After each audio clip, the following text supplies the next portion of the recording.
review, and if it looks like it's reasonably, connected or relevant to the case, I would sign the subpoena, and it would be given back to you for you to serve upon the person to compel their appearance. Good morning. We are on the record in the 89th District Court for the County of Sheboygan. We're conducting the physical hearing upstairs in the circuit courtroom. It's being clerked by the 89th District Court staff down in that courtroom. And we're here in the case of In re Beth Bridgman on a contempt matter. It was filed in an underlying criminal case 23-0868SD. We are providing public access both in the courtroom, in the circuit courtroom, and also online. Counsel, you want to state your appearances, please? Good morning, Your Honor. Paige Miller on behalf of the people. Attorney Eric Villanueva appearing as arraignment attorney on behalf of Beth Bridgman.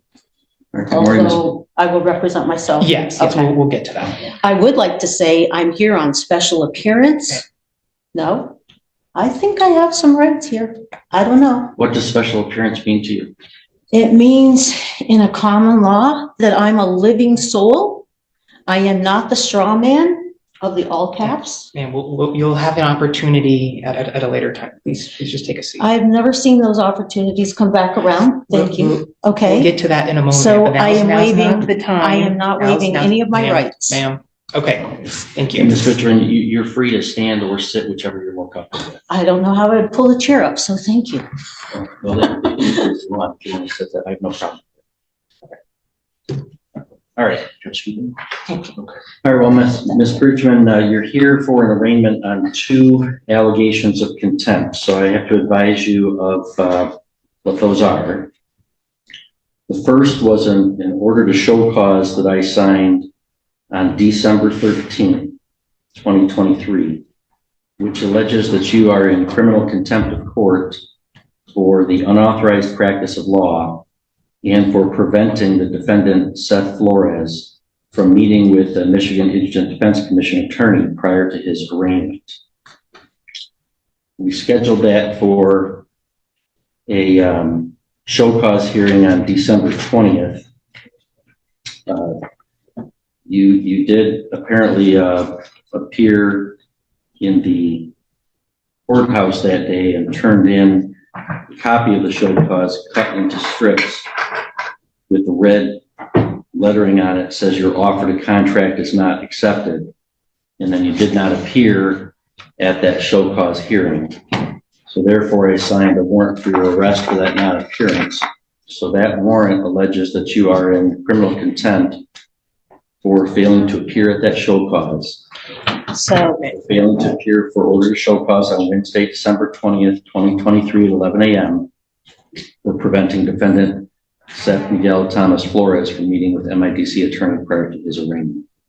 So those are the 2 contempt citations pending against you. You have the right to have a hearing on both of those allegations where your contempt would need to be proven beyond a reasonable doubt. You have the right to present evidence in your own defense and cross-examine and challenge any of the evidence presented against you. You have the right to an attorney. If you qualified and requested, you have the right to an attorney appointed at public expense. The MIDC provides an attorney for your arraignment today, just as a courtesy and as required by a statute. What is MIDC? Michigan Indigent Defense Commission. You also, of course, have the right to represent yourself. Do you know, well, first, do you comprehend the penalties? Oh, I'm sorry, I didn't tell you. So both those contempt citations, if you are found to be in contempt or you admit to being in contempt, you could be punished by up to 93 days in the county jail and or a fine of $7,500 or both. That's the fine. That's the maximum penalty for both of the contempt citations.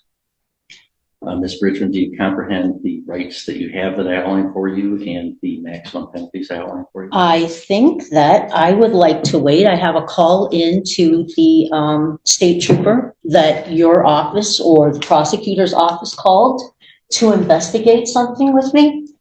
And I was on the phone with her and told her I had received the show cause, and she said, he can't serve a show cause. I shot over a copy of it. He can't serve a show cause because you're not under bond. This is from the State Attorney General's office. I was still on the phone with her. I had filed the paperwork at 9 o'clock. She called me at approximately 10 o'clock. I was still on the phone with her till after 11 o'clock. And she told me that you could not issue a show cause because I was not under bond. Now I understand you have just precluded all of my common law rights by forcing me in the back door into your jurisdiction on this side of the court. And I know that this is not what was on the original document in its entirety. So you have amped up the charges based on the fact that I failed to appear, but I believed she was going to let you know. She was collecting information from me for you. Ma'am, Okay, now, did you just understand what the judge asked you regarding those two charges? Did you just understand that I think there's a bigger overriding issue? Thank you. Hang on.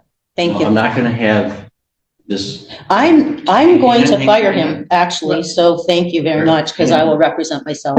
Okay. So you're telling me things in defense of the contempt citations, and you'll definitely have an opportunity to present any of No, that. because you already, Hang on, Mr. Villanueva, please stop. I don't want to have this be an argument between Thank you you. and Ms. Bridges.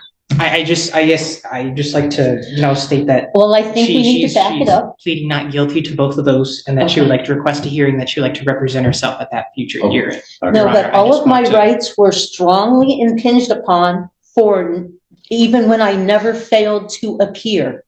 Okay. We're going to have a hearing where you. She was working, Okay, you're going to get your Mr. hearing. Villanueva, No, I'm this directing you to is- stop thank you. arguing with Ms. Bridges.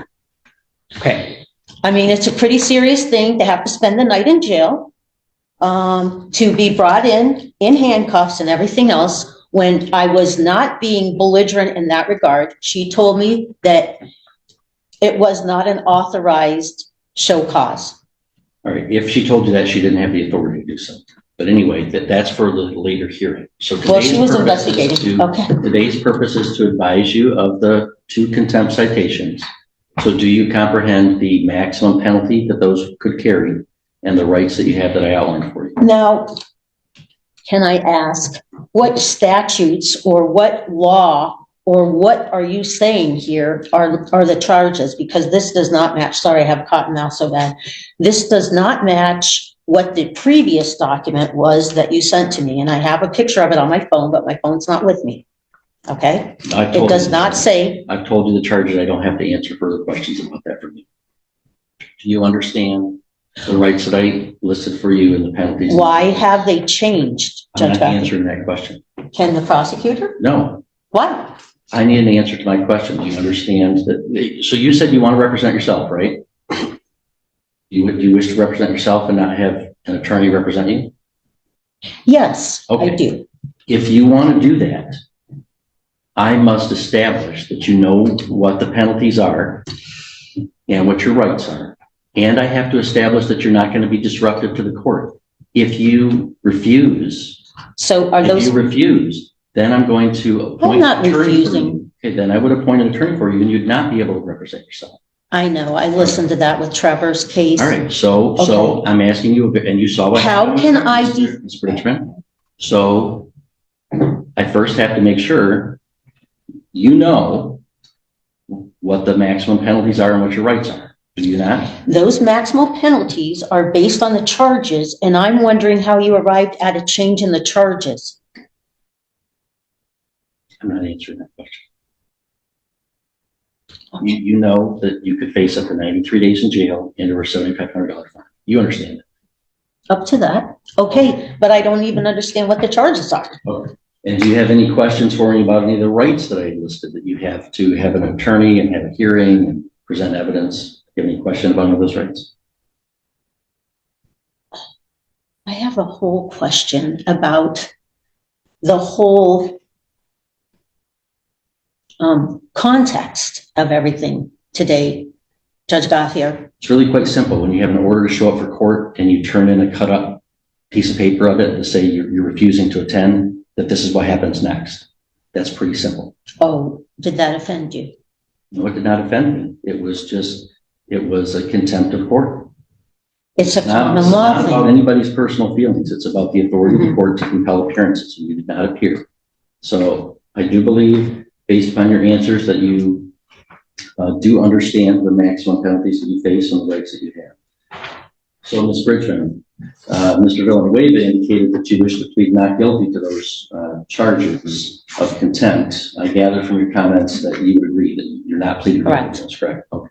All right. So we'll enter a not guilty plea on your behalf to both contempt citations. We'll schedule this for a hearing where the prosecutor will present evidence, and you can present evidence in your defense. If you want to have an officer come testify on your behalf, you can certainly do so. I would like to request a trial by jury. There is no right to trial by jury in a contempt matter. So Oh. that request would be denied. Okay, so then there's no chance to understand what you're charging me with prior to this hearing. I've told you what you charged. I can read it again if you want. I don't see where there's a code or a statute or any law that I have actually violated here. Well, that's not required to be on a contempt citation. I've told you what the allegations are. If you want me to read them to you again, I will. Okay, and the contempt charges that you're saying have changed from the first time. No, there are two. One is the contempt for unauthorized practice of law and preventing Mr. Flores from meeting with his MIDC attorney prior to his arraignment. The second one is for failing to appear for the show cause hearing on that contempt. So I only show one now. What is Okay. the one you have? And this is preventing. And how did you arrive at this at a later date than to issue a bench warrant? Mr. Villanueva? There's two items check marked here. This is after the fact. So then you added a different charge than the previous one about the same date. Ma'am, he read two charges. There's two charges marked here. Excuse me. I probably have more degrees than you do, All right. okay? All right. Now, I'm going to find that what please, Judge Gothier. sure, go ahead. Thank you. Okay. So the first one was that I was practicing law. That was the first one. That's the show cause that you say I failed to appear for. No, it was contempt for unauthorized practice of law and preventing defendant Flores from meeting with MIDC attorney prior to his arraignment. That was on the original. No, I have a picture of the original one. This is why I'm not sure. Do you have a copy of that show cause in front of you right now or no? This one. Would you generally like to see what she has But- here? I just, so if Okay, you don't. so how do I defend? Hang on. If you do not have in front of you right now a copy of the first show cause, I'm happy to provide a copy to you. So how did you arrive at a second show cause?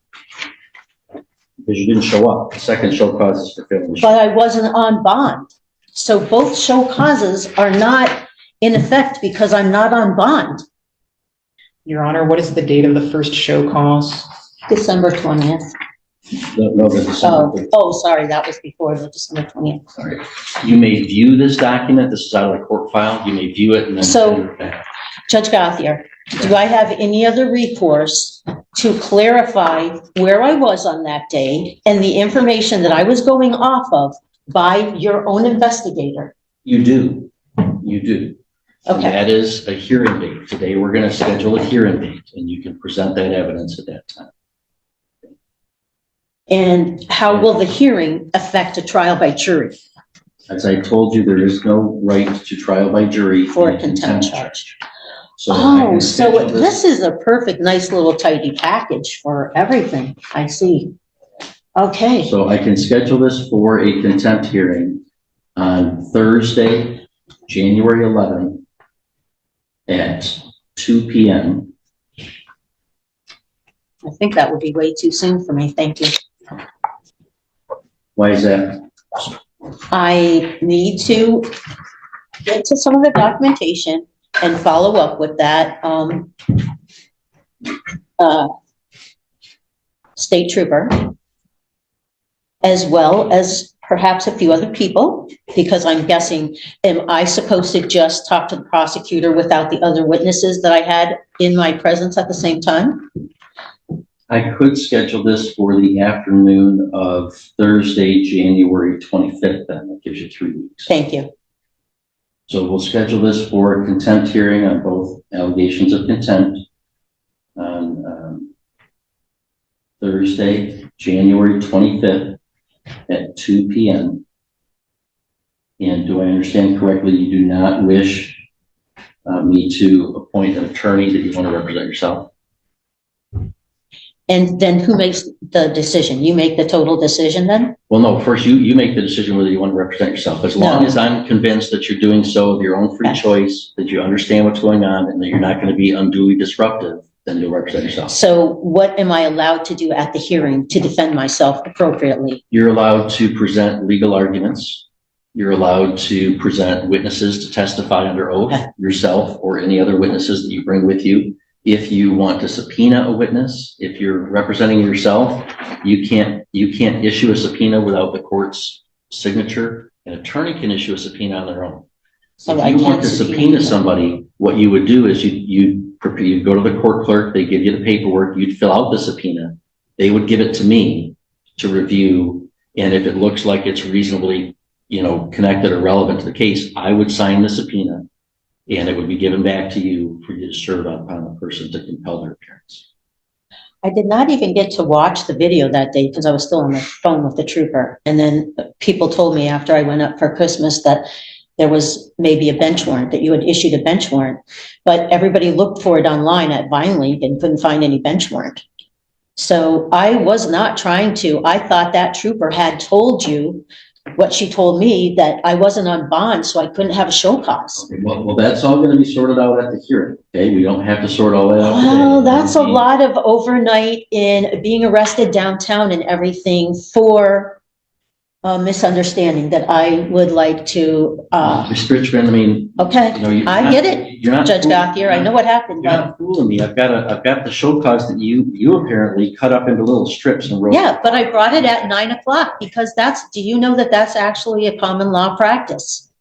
And there are courts that recognize common law because sovereign people and people who take an oath of office can follow common law. All right, so the not the codes and statutes is scheduled for Thursday, January 25th at 2 p.m. I find that Ms. Bridgman is unequivocally exercising her right to represent herself, that she understands the nature of the charges against her, the maximum penalty, and the rights that she has. I find that although she certainly disagrees with the court procedures and processes, which is her right, that she's not being unduly disruptive to the court's business. So the court's going to recognize Ms. Bridgman's right to represent herself at that hearing. Can I ask one question? What are the parameters that you're going to decide is practicing law versus helping somebody maintain their unalienable rights? How would I delineate that in defense of myself? Well, that's a question of that's a question of law that you can research before that day. And I said I'll entertain legal arguments. The prosecutor will have to prove beyond a reasonable doubt at that hearing that you did in fact practice law on that day. That's where then there's a. All right, if you're still watching, get ready, because what happens after the 18-minute mark completely changes the tone of this hearing. Up until now, you've seen back and forth arguments, interruptions, and a lot of sovereign citizen-style claims. But what's about to happen next is where the judge finally draws the line. Pay close attention to how the judge reacts, what he reveals, and how the defendant responds, because this is the turning point that shows exactly why this case became so intense and so talked about. Stick around, the moment after this is something you really don't want to miss. Question: do you think things were already out of control at this point, or was the judge still handling it the right way?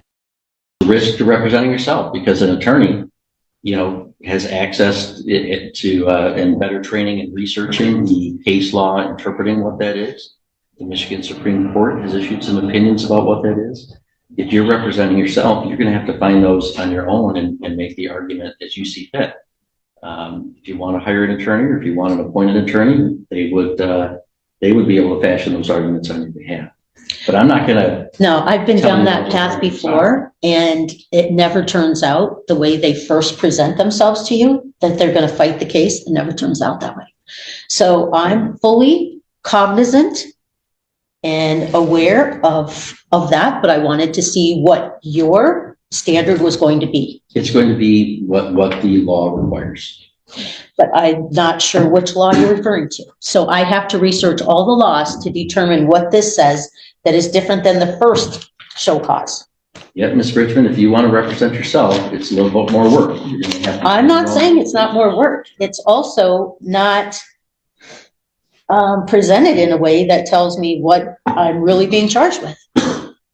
Or that anybody has any proof of what they said here. So that's what okay. All right, well, that's what we'll. All right, sort out those thank legal you. Arguments, and the prosecutor will present witnesses at that hearing, and you can present witnesses. As I said, if you desire the court's help in compelling the appearance of any witness on your behalf, Okay. submit a subpoena to the clerk's office that I would Right. review. It'd be the district court office Okay. that I would review, and I would issue the subpoena if it's.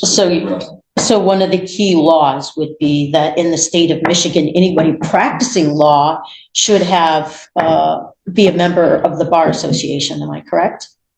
That is correct. Now, Ma'am, you have to figure that out at another time, okay? Now's not time to litigate this case. Yeah, so I have a range I of other get it, charges to but set. I Right. appreciate that this is very big in scope and Michigan statutes and codes, as he says, he's compelled to follow or must obey the dictates. Okay, I'm very well versed in enough constitutional things, so I have to know what the perception is there. So, thank you, I appreciate And Ms. any Bridgman, clarification. I do have to follow what the, any decisions of the Michigan Supreme Court are binding law on the lower courts. There are constitutional system in Michigan. Also, any statutes that were passed by the legislature and signed by the governor are laws that this court and all citizens of the state of Michigan have to follow. So the procedure that was followed here, I could still take up in another manner, correct? I'm not sure what you mean by another manner. At the hearing, you can challenge the procedure. I was talking to your investigator. She knew what time I had a court date. Yes, absolutely. If you want to present that person to come testify about that. She's not going to come testify, I'm sure. She's downstate. She might write something.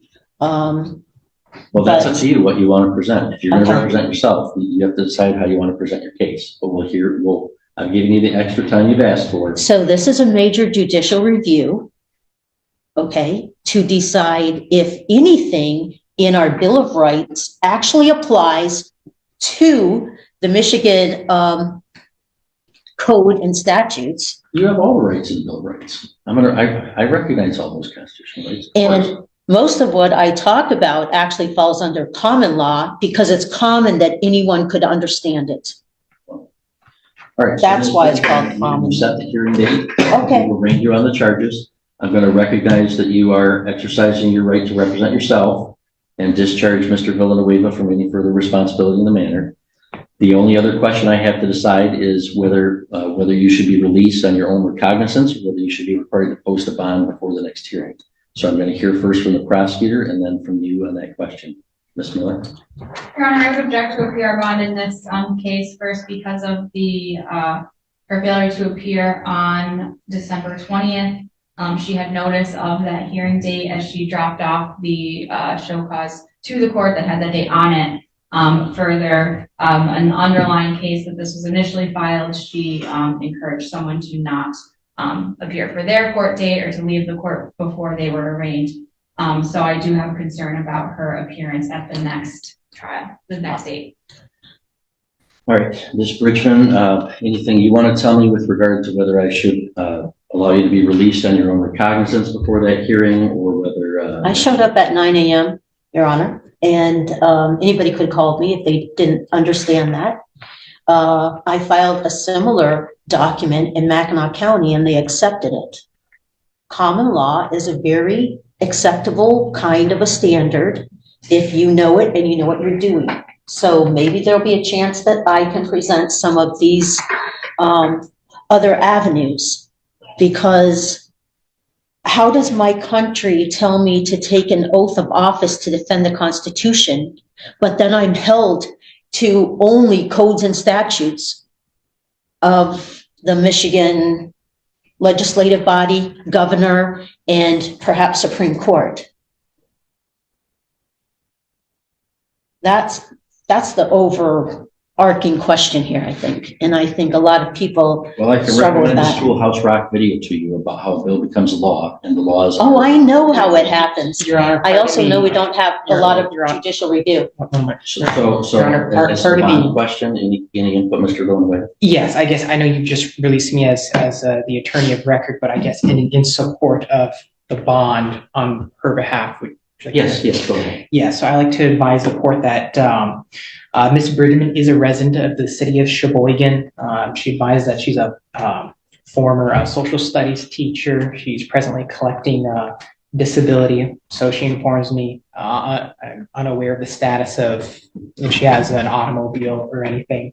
I'm not aware of any known criminal history for Ms. Bridgman, and she reports that she has no drug or alcohol issues. Granted, there's this allegation of not appearing at a previous hearing, and she was picked up, I believe, within the Sheboygan County for that. And so I advise that Your Honor. Oh, and one last thing, she's a politically active member in the community. She has audited an election previously, so I believe she's more or less, I guess, committed to this area, this local municipality. It seems unlikely that she would go anywhere, and how she would do that. And so, Your Honor, I would ask that you set reasonable bond for her release. Thank you. All right, thank you. Well, I don't believe that Ms. Bridgman poses any danger to public safety. I don't think she's a flight risk per se of fleeing from the jurisdiction. However, I do believe that she's a heightened risk of just flat out refusing to appear, as evidenced by the fact that she cut off the previous show cause into little strips and wrote that she wasn't accepting an offer. Well, they It wasn't didn't, an offer, it was an order sorry, to appear. They didn't And you actually can't have hand it to people me. Just refuse to appear on orders to appear by saying, sorry, I don't want to. So I don't think that release on her own recognizance would be sufficient to secure her appearance. So I'm going to set bond in the contempt matter at $10,000 cash or surety to the full amount. There'll be no special conditions attached to it, however, just the standard conditions, Ms. Bridgman, that you have to make sure that we know if you change we have to know your address, contact information. You can't violate any laws in the state of Michigan or any political subdivision thereof, and you must appear for all court appearances. so the whole bond thing keeps me under your jurisdiction, which I wouldn't have come into your court the same way today, except that you put me in jail, so I was forced to. That's the bond that I've set. So This is the struggle between keeping my oath to defend the Constitution and adhering. I've taken a similar oath, and I believe I'm going to go on today, Ms. Bridgman. So we'll see you on the 25th. We will look at the case law. That's what it is. All right, we'll adjourn.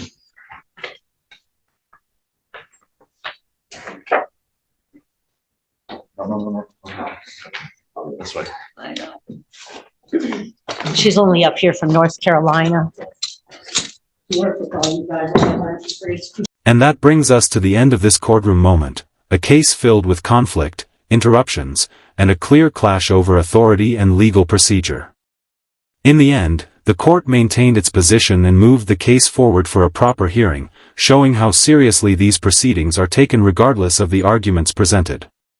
If you enjoyed this breakdown, make sure to like the video, subscribe, and turn on notifications so you don't miss future courtroom moments like this. Now I want to hear from you. Question 1. Do you think the defendant genuinely misunderstood the legal process, or was this a deliberate challenge to the court's authority? Question 2. What part of this hearing surprised you the most, the arguments, the judge's response, or the final decision? Drop your thoughts in the comments, I'll be reading them.